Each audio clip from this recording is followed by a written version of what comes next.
Student welcome to my channel all the best education.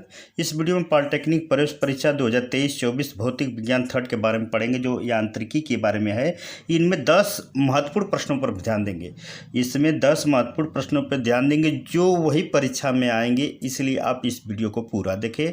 अच्छा लगे तो लाइक शेयर कमेंट करें। देखिए पहला क्वेश्चन क्या कर रहा है इसमें, ध्यान दें स्टूडेंट। 2023 और 24 में आने वाले यांत्रिकी के बारे में पढ़ेंगे। निम्नलिखित में से गलत विकल्प को चुनिए। आपको गलत विकल्प को इसमें से चुनना है।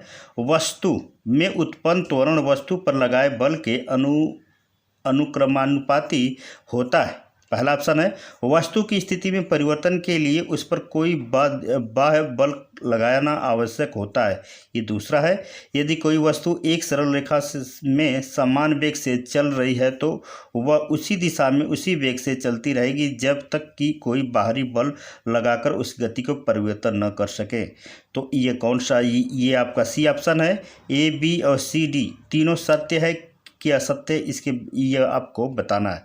तो इनमें से तीनों सही है, ए, बी, सी तीनों ही असत्य हैं। ठीक है ना, तीनों ही असत्य हैं। इनका वेग जो होता है आपका, ठीक है, तीनों असत्य। इस तरह करके आपको क्वेश्चन देकर गुमराह करेगा। ठीक है, अगले क्वेश्चन पर ध्यान देंगे हम। अगला क्वेश्चन क्या है, देखिए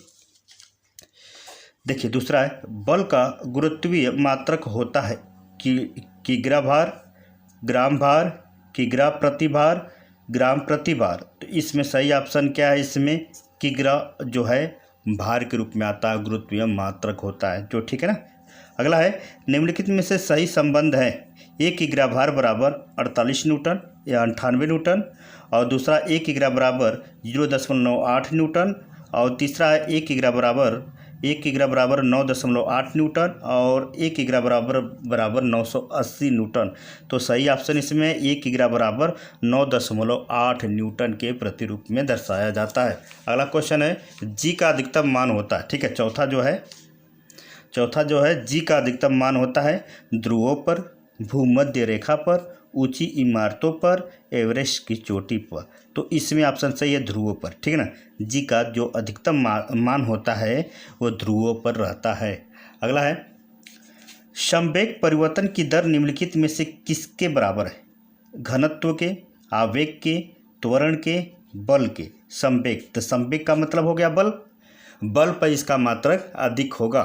ठीक है ना, परिवर्तन की दर से निम्नलिखित किस के बराबर होगा, तो बल के बराबर होगा। अगला क्वेश्चन है छठवां, जब कोई पिंड किसी निश्चित बिंदु से एक तल पर घुमाया जाता है तो उसका कोणीय संवेग किस दिशा में होगा। पहला है कक्ष की स्पर्श रेखा, दूसरा है घूर्णन तल के लंबवत, और तीसरा है सी है त्रिज्या के। इनमें से कोई नहीं। तो इसमें घूर्णन जो है तल के लंबवत के बराबर ये संवेग दिशा में होगा। ठीक है, ये तो आप जानते हैं, इस पर इसको जरूर याद कर लीजिए। सबसे इम्पोर्टेंट क्वेश्चन है, इसमें जितने हैं सब इम्पोर्टेंट है, आपको सबको लर्न करना पड़ेगा। अगला है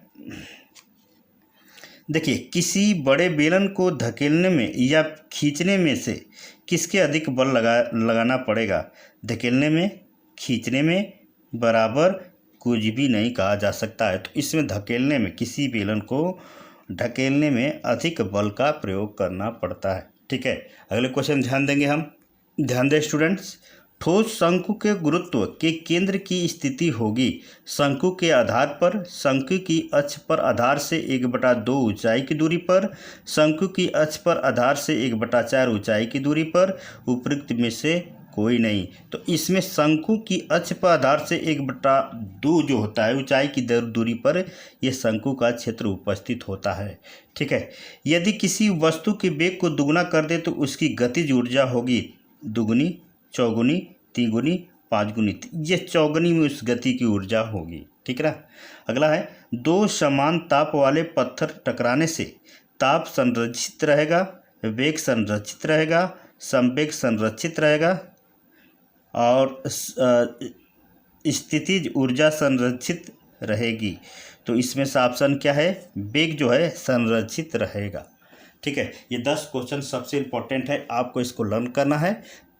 तब तक इसको लर्न करिए, अगले वीडियो मिलते हैं, तब तक के लिए नमस्कार।